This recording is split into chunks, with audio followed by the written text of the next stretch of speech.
Hello, and welcome to another episode of the Cutting Edge Figure Skating Podcast. My name is Kim Dunaway, and in this episode, I will be covering the 2025 Lombardia Trophy that happened this past weekend.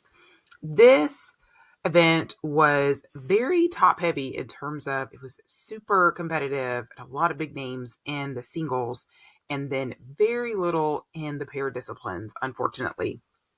So we'll start with the pairs, which was not an official challenger for the pairs, so the scores did not count towards personal best. It did count towards world technical minimums. There was one major withdrawal before the competition started, and that was Beccari and Garisi of Italy, choosing not to join their teammates here of Conti and Masci and Gilardi and Ambrosini, who were here and finished at the top of the podium. Apparently, Garisi just had a child, and that is why they chose to withdraw. Which, big life event, no question about it. And I'm not judging, but they have been off for basically a year, and they're in a fierce battle for an Olympic spot in a home Olympics with their teammates Gilardi and Ambrosini, and this certainly would have been a good opportunity for them to go head to head. So it makes me wonder just a little bit if maybe they're not ready exactly. We'll see them when we get a little further on down the season, but they were not here. This event was easily won by Conti and Masci, the two-time world bronze medalist. They started really hot out the gate in the short program. I think this program is so good. They were so incredibly in sync here. If I'm going to nitpick, the lift could have been smoother, but I thought it was really strong. They had a big shoes to fill after that really strong Carmen program that they did last season, and I think this one is really, really fantastic. Their free skate is to Caruso, which feels a little boring. It is better than the Papa Can You Hear Me piece of music that they used last year. They, to me, are always picking rather dull pieces of music for their free skate a lot of times, and I usually often prefer their short programs better. I thought that otherwise, this was pretty strong performance for them, especially this early in the season. They had one rough landing on a lift, and she singled was meant to be a double axel, but other than that, it was really very well done, and it's good to see them continuing to stay at that level that they were at so much of last season. In second place here was Rebecca Gilardi and Filippo Ambrosini, their Italian teammates. Their short program, they actually kind of took a page out of the pairs playbook a little bit, doing their side-by-side jumps first, even before their twist, which we know is a real sore spot for this team. I don't really know what to think about this program yet. The music is kind of weird to me. And then in their free skate, they're doing like a program with a Spanish flair. It's interesting.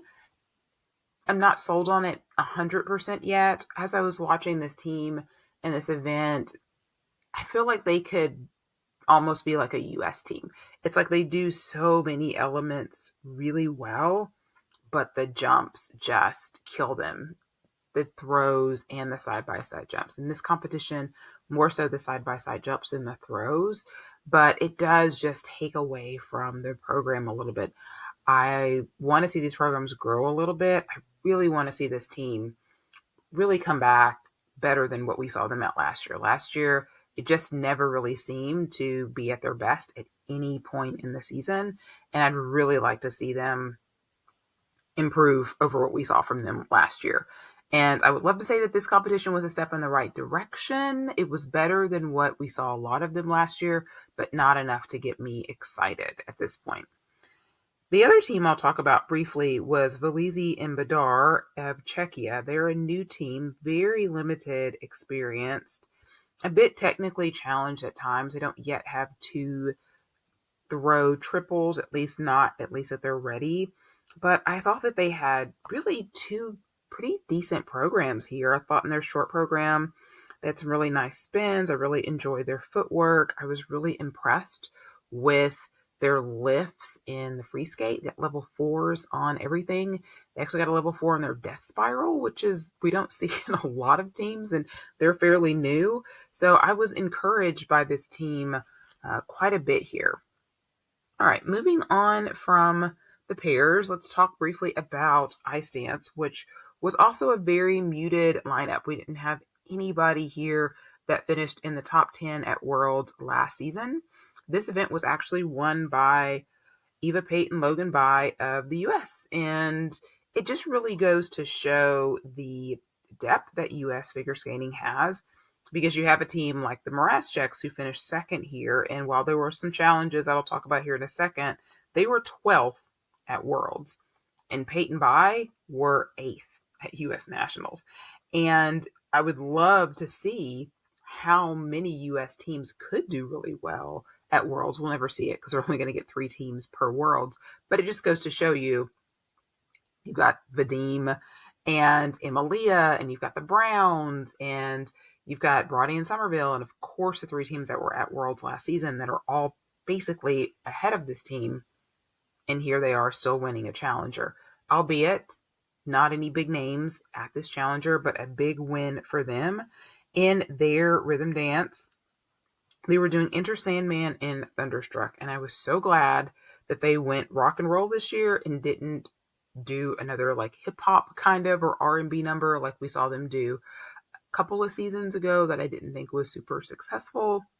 I thought that the Thunderstruck part was really strong. I thought that midline step was really effective with that music.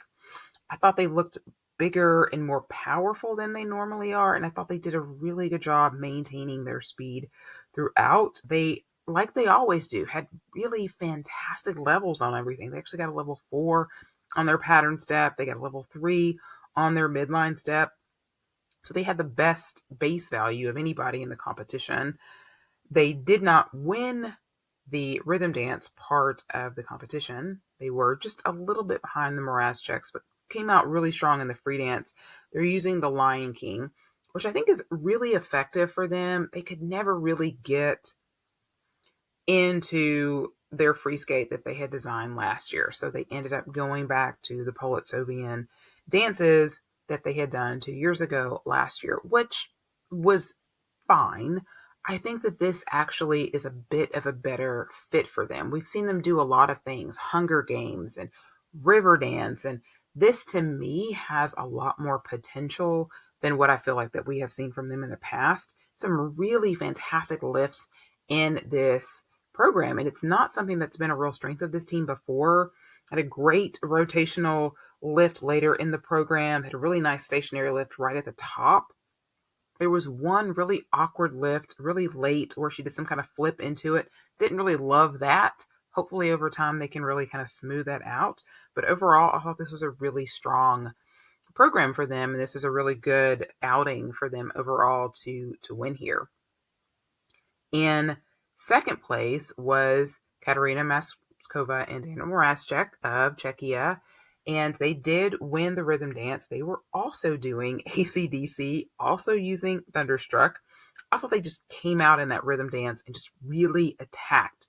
They technically were not as strong as Pate and Bai, but they got a lot more GOE and PCS than what Pate and Bai did, and that propelled them to the top of the standings going into the free dance. The free dance, I really, really liked this program. I know Malagueña is overdone piece of music, but I feel like we've seen it in pretty much every discipline except for ice dance, because we don't get flamencos and we don't get those kind of styles of pattern dances anymore. And so it was like really refreshing these last couple of seasons when we have seen some teams do like some actual kind of ballroom type of movements in their programs. And so I really loved it. I love the opening. They too had a great stationary lift at the beginning. The length of her skirt makes me so nervous because they had some mishaps in juniors with the length of her skirt at times in both the rhythm dance and the free dance.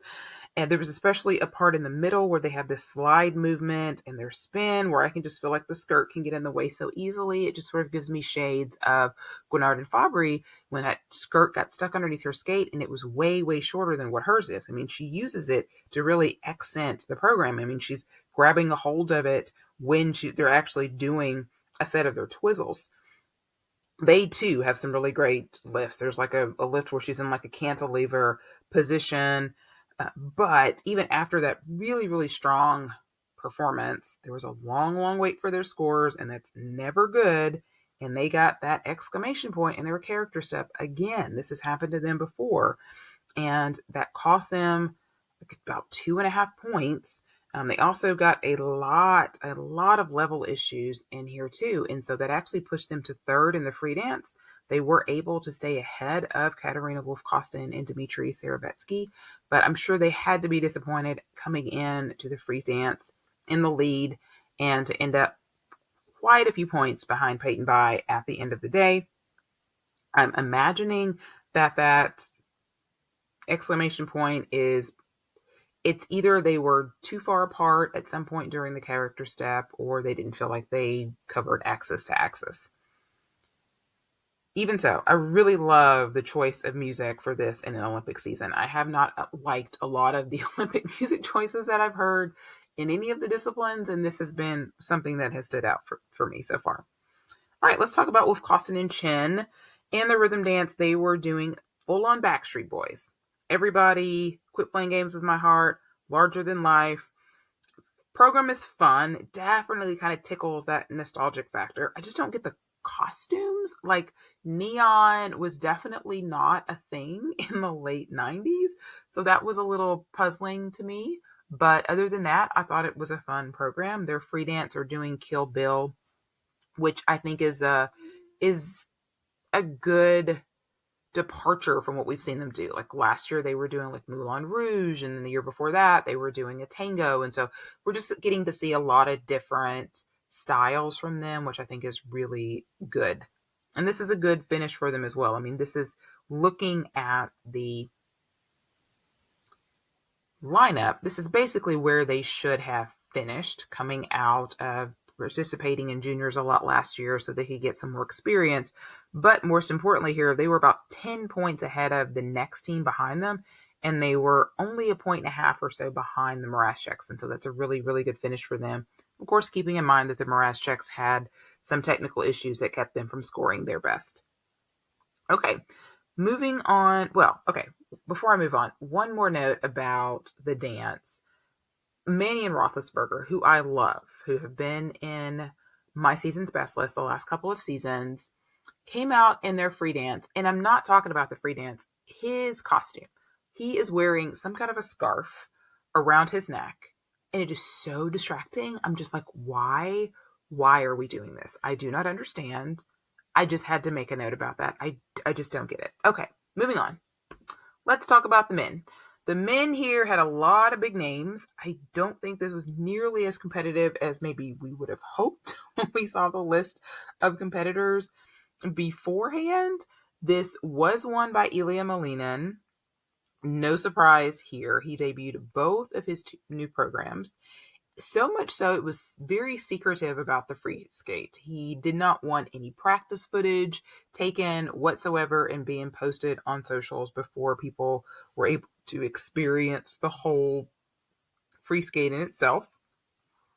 The short program I do think is interesting. It is extremely hard to top the running program that he did last year. And right now, this one is not there. We'll see how it progresses as the season goes. I think running was the best program that he's ever had. There is a lot of acrobatic movement in this short program. He's doing a backflip in both programs this year, which I don't love, but it's interesting. The free program, on the other hand, I need to watch a few more times before I feel like I can form an opinion. It's funny. It started off with the wrong music, which I always wonder if it throws people off, but the last few times I've seen that, the skaters haven't missed a beat. He didn't miss a beat here. It starts out with a lot of voiceovers, which some people I heard don't love. Basically, this is the layout that we're probably going to see for him. Obviously, there were several triple jumps that are going to be placeholders for quads. This is how Ilya always does with his programs when he starts the season. We don't usually see really his full layout of quads until we get to like Grand Prix final.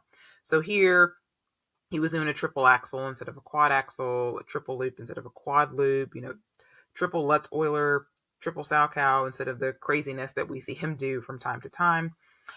A lot less setup, I felt like, in this program than what we have seen in the past. the music is very different than what we've had the last two seasons. Succession, which has been my favorite free skate that he's done, the vampire program he did last year were very dramatic. This one is, I feel like, maybe more of a personal piece for him. It's a real departure from what we've normally seen, and it's been a bit polarizing. I try not to form really strong opinions about programs the first time I see them or in September. There's programs that will come out sometimes and I will love them immediately, and there's some that will take me a few times before the program really gels and I'm really able to enjoy it. And so right now, the jury's out for sure. All right, moving on to second place was Yuma Kageyama. And he, kind of like Elia, is doing a little bit watered down content so far. His short program he's doing I Wish by Stevie Wonder.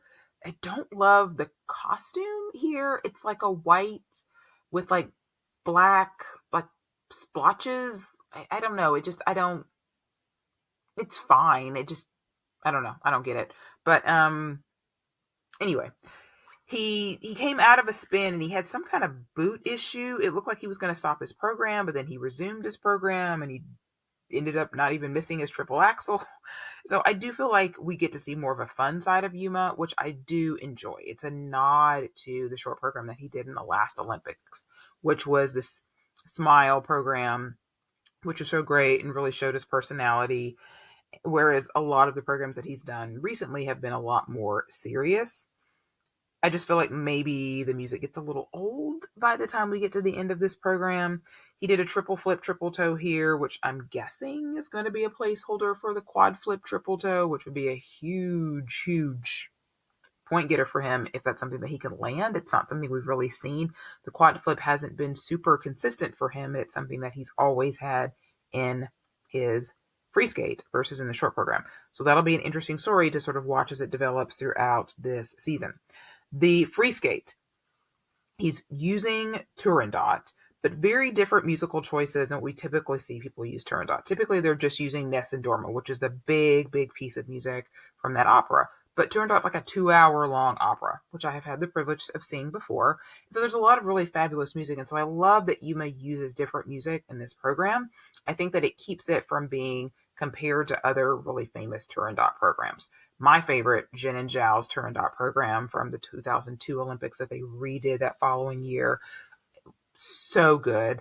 Obviously, Sui and Han used it. Shoma Uno used it. It's just been a very, very popular piece of music, especially among a lot of Japanese and Chinese skaters. A lot of people really, really love this program. I'm not as high on it as everyone else is right now. I definitely appreciate it. He won on PCS as he absolutely should. And I love that he uses different arrangements, kind of like his Sound of Silence last year was not the same Sound of Silence that everybody else, uses, like the Disturbed version. So I like, again, that he's using a different version of Turandot. And I have no issue with the music. I think people overhype this program so, so much, and this is the first time that I'm actually seeing it, that I was, it was good. I wasn't as excited as I have been for a couple of his other programs as Olympic Quad Begin. We'll see sort of how it develops over the rest of the year. In third place here was maybe a little bit of a surprise. It was Nicola Mimola of Italy. And he is starting to sort of emerge as the top Italian man, which is huge for him. He really came into this competition, I thought, with a lot of confidence that we really haven't seen from him so much. Came out skating to two really big pieces of music. So in the short program, he is skating to Tosca, straight with the full-on Dying on Ice at the end. And he follows that up with skating to Scheherazade in the free skate. So he's going full-on Warhorse this season. I think his artistry is much better. He has showing some technical prowess from him that we haven't seen in the past as well. He busted out with a quad Lutz Euler triple Salchow combination in the second half. So I was really impressed with him here. And I don't know if he's feeling a lot of pressure right now, because it certainly doesn't look like it. What does that look like a few months from now? Might that change? I hope not. I hope that he bottles up whatever he has been working for him since Europeans and just keeps that up, because it's so nice to see him do so well. And he beat a lot of big name skaters here in this event.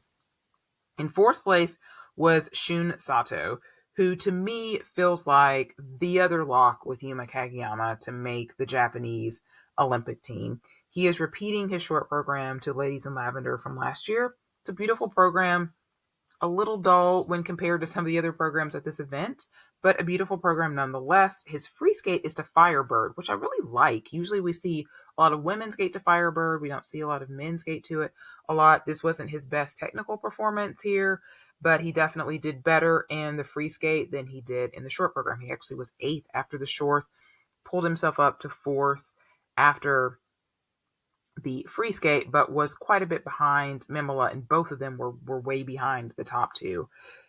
So I really want to see what we saw from Shun really all through the fall last season. And he fell off a little bit when we got into the second half of the season. And I think that this long program I'm excited about. I think it could be really a good program for him. I really like the 4 seasons that he did last year. All right. In 5th place here was Adam Sio Himfa of France. Oh boy.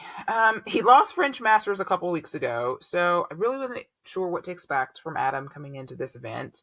He has been so up and down for the last year. Obviously, last year was a lot of injury issues, and to the point that as I'm watching him skate in this competition, I'm like, is it time to have a conversation about scaling down some of these quads? Like maybe it's not smart to do quad lutzes and quad flips when they're not very consistent in competition.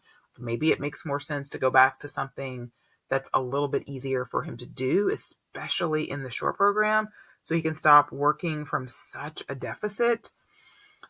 Talking of the short program, he is skating to the same piece of music that Savchenko and Musat used in the 2018 Olympics in their free skate. It's a very popular piece of music that we've seen the last few seasons. Hana Yoshida used it a couple seasons ago. We've heard it a lot. I love the music. I think it has a nice build to it. I think it's a really great musical piece for Adam. However, I hate this costume. Hate it. I don't understand it. It looks like a tie-dyed muscle man outfit. It makes no sense. I did not see an explanation for the costume. I don't know that I looked it up. If there's an explanation out there, somebody hit me up. Let me know. I really hope he rethinks this. It's hard to get past a costume that's so distracting as this one is, and I feel like it takes away from the program. That being said, it didn't help when he struggled with all the quads. Mercifully, he's not doing a backflip in the short like he'd started off doing last season. He did take it out later on. I just don't think this program has enough mileage yet. He just didn't seem comfortable with it. So again, I am on the fence with the program itself. Obviously, I made very well known what I felt about the outfit. In the free skate, he is starting at the boards. Quads were just not happening. Quad lutz wasn't working. Quad flip fell on. He also fell on a quad toe. Just a painful start. You know, the thing about the challengers is when it comes to people like Ilya, Alyssa, I'm worried less about where they finish and what their score is and more about just seeing their programs. They're world champions, they're already established.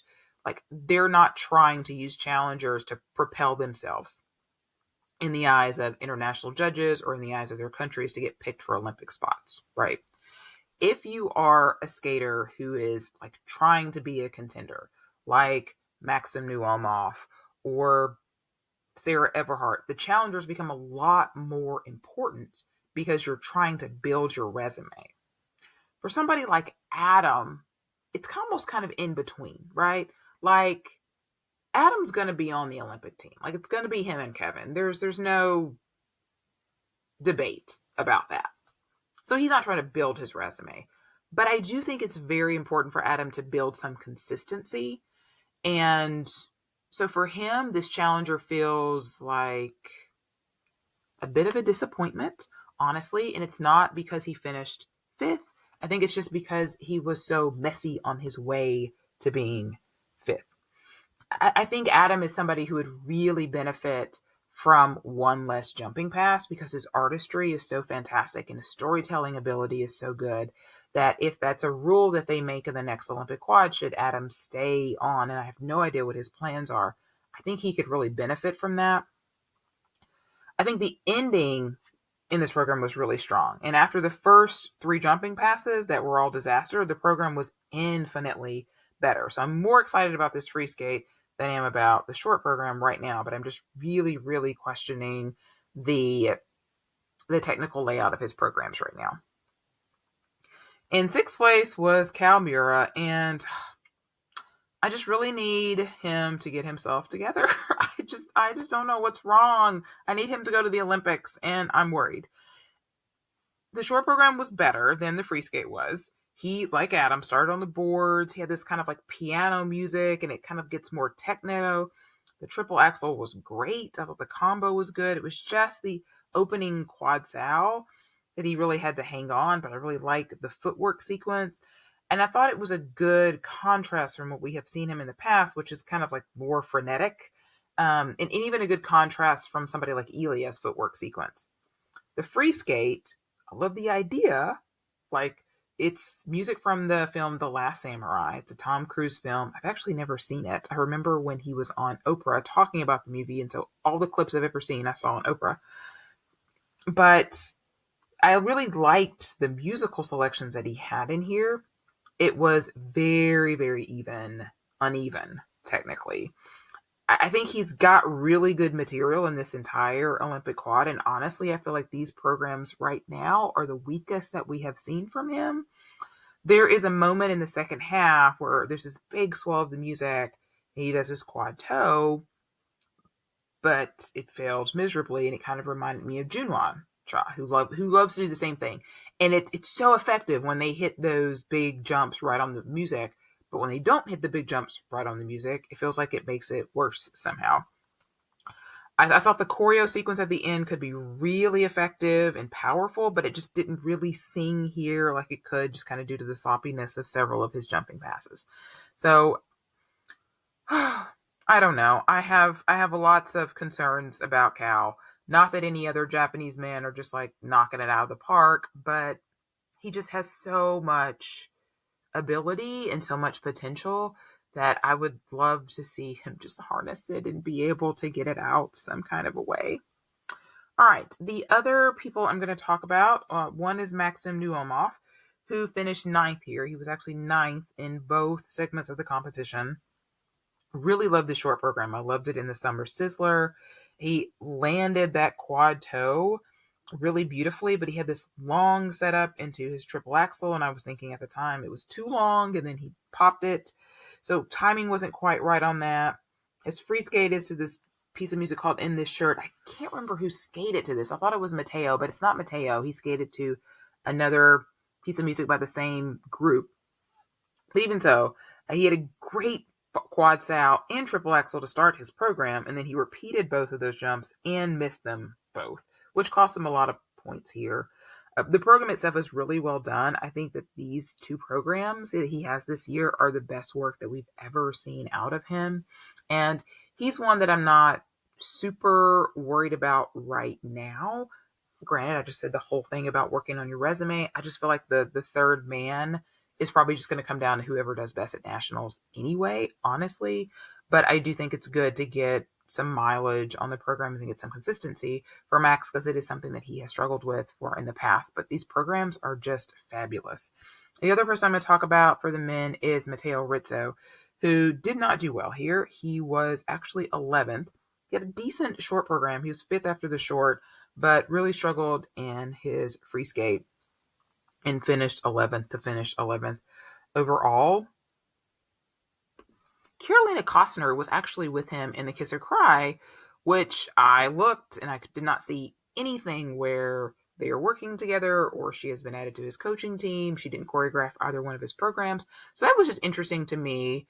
I'm totally here for the Italian collaboration. So I just thought that was interesting.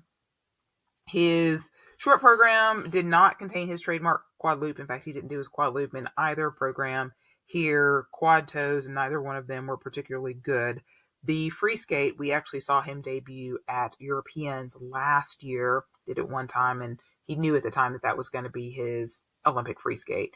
And I do think could be a strong program for him, but not his best here for sure. All right, let's talk about the ladies. This was very competitive, at least after the short program it was like 2 points separated like the top six, which was exactly what you want to see. Like the women's figure skating for the past year has just been really bringing it. And this competition, at least in the short program, was really no different. And there were some really strong skates in the free skate, but a little bit of unevenness here with the competitors here as well. So the winner here, and maybe a little bit of a surprise, was Rion Sumiyoshi of Japan. She did come out and try to do the quad in the free skate. Didn't go well, but Rinka Watanabe is out here doing triple axel, triple toe. So hey, no pressure, right? I feel for these Japanese ladies because it's going to be, every single competition is going to be probably more pressure than anybody else has from any other country. It's just really, really crazy. And they go 1-2 here. So her short program I thought was just really beautiful. Her free skate is actually the same one that she did last year, which was very dynamic. I liked it. I think that keeping it is totally fine. We saw it in the fall season, but she didn't compete in the spring season kind of at all. The quad, she ended up with a full downgrade and negative GOE, but all of her other jumps were strong. Had a couple of big combos in the second half that helped get her points up to 140, which is a really good benchmark in that free skate to get. And she jumps up from third to get the win here. Second place was Amy Nakai, who is fresh out of juniors. She comes armed with a triple axel.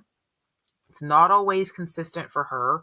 We saw her do really well in juniors. She was fourth at World Juniors last year, and I think she was third at the Junior Grand Prix, if I remember correctly. She's won some Grand Prix.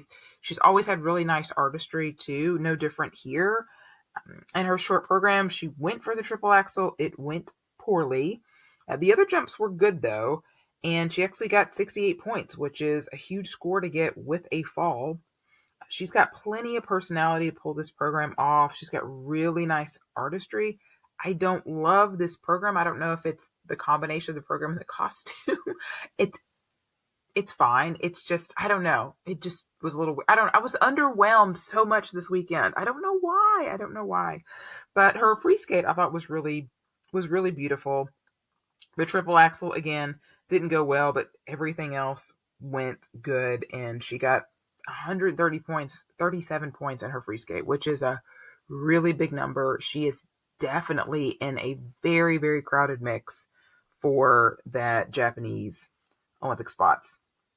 In third place here was Sarah Everhart of the U.S. She is repeating her short program to Reel Around the Sun that she did last season. She does have a big upgrade, however, because last year she was doing a triple toe as her combo, and this year she's doing the triple Lutz triple toe, and it is a big jump. The Lutz is huge. I did see somebody on Twitter that put both programs that she did last year at Lombardia, or at Challenger if she wasn't at Lombardia, whatever Challenger she was at. I feel like it was Lombardia. Doesn't matter. Anyway, and this year's Lombardia to try to show the difference between the two. I mean, you could see that she was putting some more oomph in some places. I do feel like that her footwork is rushed at times and she could fill up the ice more. But ultimately, I think that the comfort level that she has with this program is probably going to help serve her well this season. And then the upgrade in the combo is also going to help as well. The free skate was interesting. She's skating to the Poor Things soundtrack, which I've never seen the movie. I know Emma Stone won an Emmy for it. I need to at least figure out what the story is about, because the way that I would describe this program is quirky. The dress that she used here is not the dress that she plans to use later on. In fact, she's planning to change her short program dress as well. I don't know. It was another program kind of like Elia's free skate that I was like, I don't know what I'm supposed to think about this.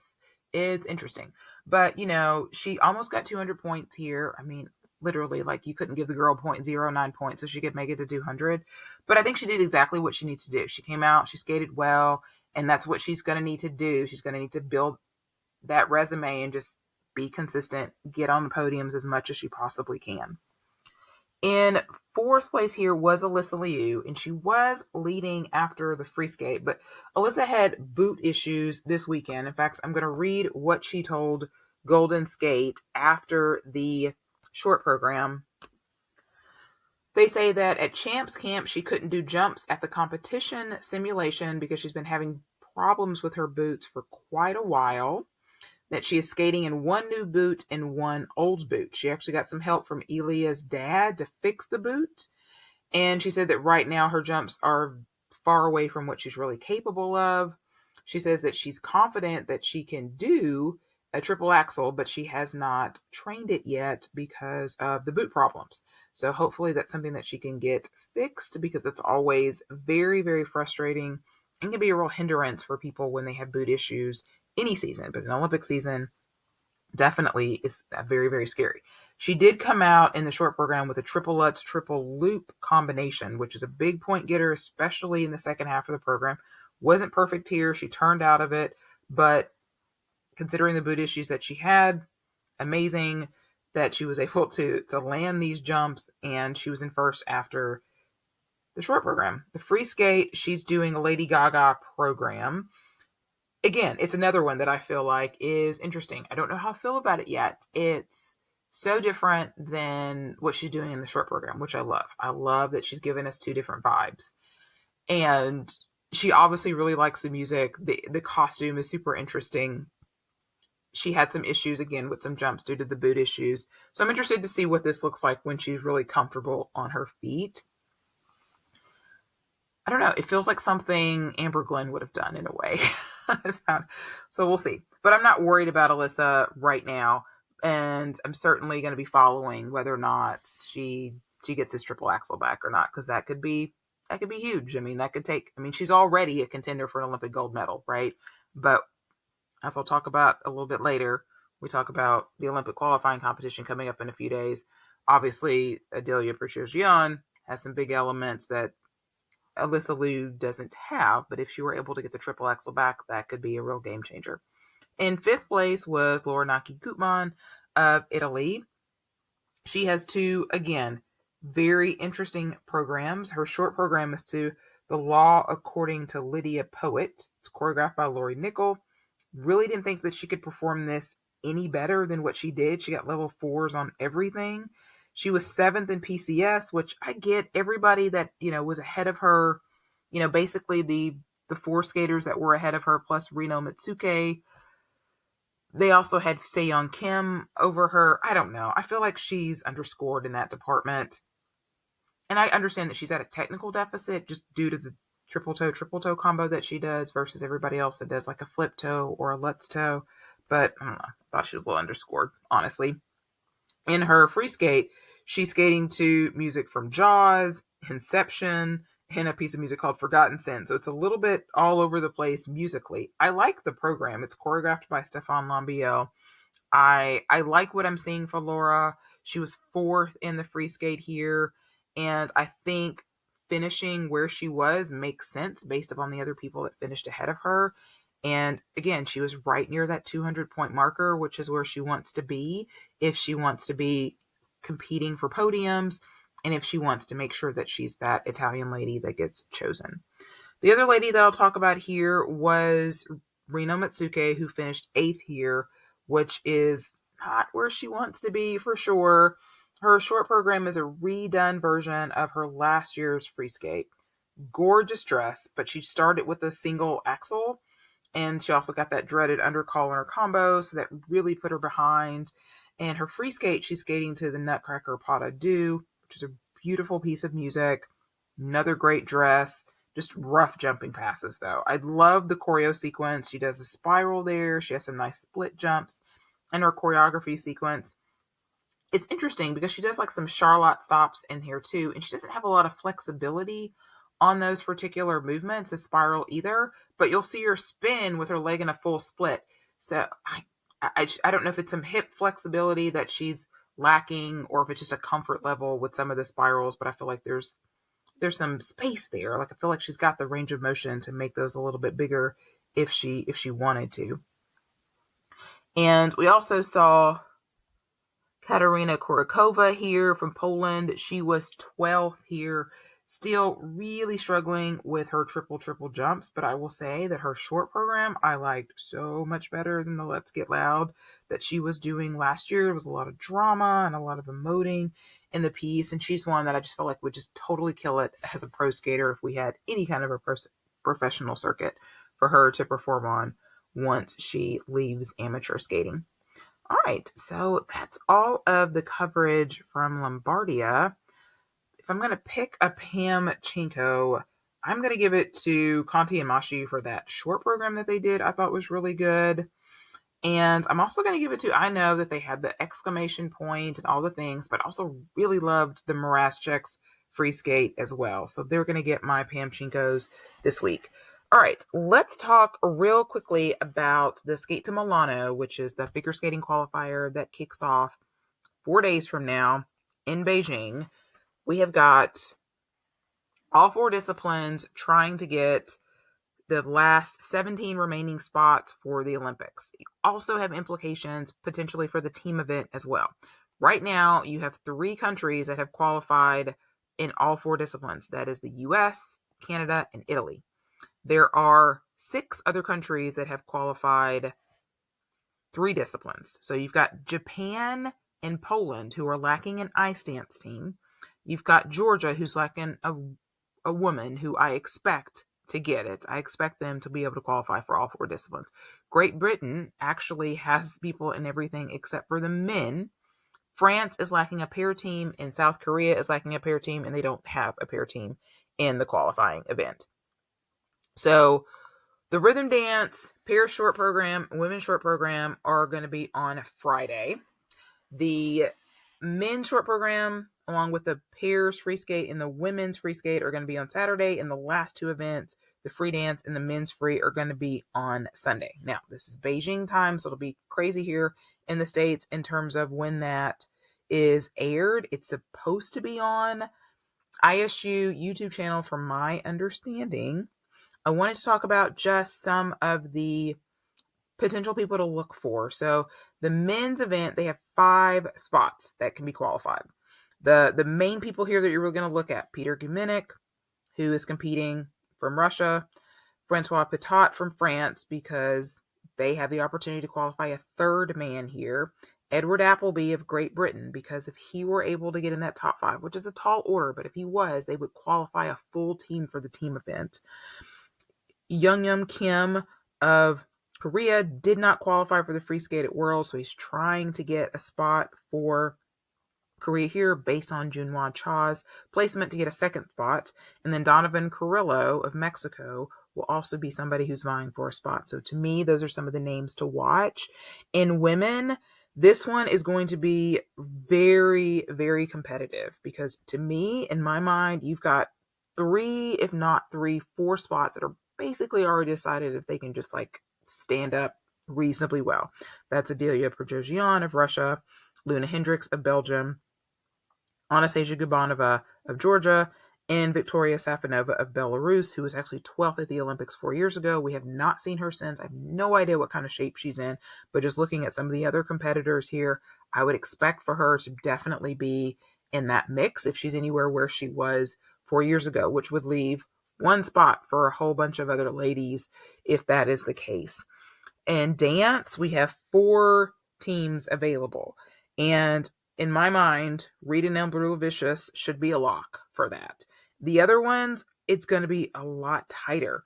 You've got Yoshida and Morita of Japan, who are going to be trying to get a spot. We have Wang and Liu, who are making a comeback. We have not seen them in 2 years. I have no idea what kind of shape they're in. Based historically, they have the scores to get that spot, and that's definitely what China is banking on, but we haven't seen them in 2 years, and I have no idea what they look like.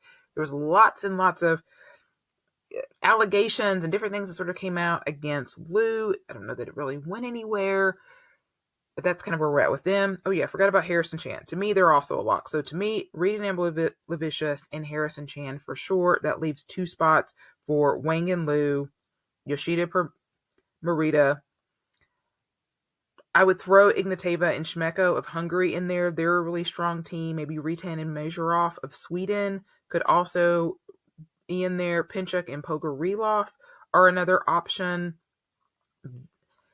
I think somebody like Caroline Suisse and Shane Ferris, it would be a long shot, but if they came out there and just skated their butts off, it's a possibility. But even so, I don't think Caroline is going to get citizenship for Ireland anytime soon. There is a big wild card with Maria Kozakova, who used to skate with Revia, I can't think of his first name, for Georgia. And they split up the same year that we saw Diana Davis and Gleb Smolkin compete for Georgia. And they finished in the top 10 at Worlds. So if Maria Kozakova and her new partner, Vladislav Kaczynski, could finish in the top 4, then Georgia would have 2 teams. I have no idea what to expect for them. I think it's a tall order to come in your first competition as a team and finish well enough to get an Olympic spot, but she certainly skated at a high level before. I don't know anything about him. So that'll be something interesting to see. And another very interesting storyline was I expected for the Italian representative to be either Tali and LaFonora, the junior team that was coming up, or Mani and Roethlisberger. And instead, they're going with a team called Paulino and Tuba, who were 4th at Italian Nationals last season. I don't know them, and I don't understand this pick. They were 5th at the Road to 26 trophy. Maybe Italian Federation knows something that I don't know, but that was a really head scratcher for me. So we'll see. And then pairs. Pairs is going to be the most competitive, in my opinion. You've got 11 teams vying for only 3 spots. You've got Zhuang and Huang of China. You've got Nagioka and Moriguchi of Japan. You've got a big unknown in the Armenian team. You've got Valesi and Bedard, who we just saw this weekend at Lombardia. You've got the Kovalevs of France, who did pretty good at French Masters a couple weeks ago. You've got Halichenko and Derinsky from Ukraine, who didn't do so hot this past week, but they definitely have some potential. And of course, the American team of Audrey Shin and Balazs Naj, which I have questioned that particular selection. So we'll see. I don't think any of these teams are necessarily a slam dunk. Again, if you put them on paper, what they're capable of doing, Zhang and Huang, Nagioka and Moriguchi should be 2 of those teams of the 3. And that leaves the unknown Armenian team and the Americans and the Kovalevs sort of as a wild card as well. If they can, if they can do the best that they can do, they could do it. And they could complete the French team. They're just down the pair team. But based upon what they have historically done, I don't see it happening. And I would be really disappointed, honestly, if Shin and Naj can't get it done. But we'll see. I'm interested in all of them, but the pairs probably is the most interesting to me because it feels the most dramatic and wide open in a way. And the men's to an extent too. All right. So that's my quick preview of the qualifying competition. Of course, I will be here to recap it all after it happens, and I'm sure I'll be tweeting furiously this weekend as well. I will make time to watch this. I've been waiting for this competition basically since Worlds happened and we found out who was going to be competing for spots. So I'm excited. All right. As always, guys, thank you so much for listening to the podcast. You can find me on all the socials at iSkate Podcast. If you listen on YouTube, there is one podcast that did not make it to YouTube, and that was my review of the Summer Sizzler that US Figure Skating put on. Also, make sure that you check out my interview with Nicole Bobek that I did a couple weeks ago. That was really fun. She's got a book coming out just a few short weeks called Bobek the Wild One, and it is available for pre-order now. I pre-ordered mine. I hope you will as well, so that we can support our figure skating friends who decide to do autobiographies and biographies and put their stories out there. All right. Hope you guys have a great rest of your week. Enjoy some skating. I'll be back soon. Bye-bye.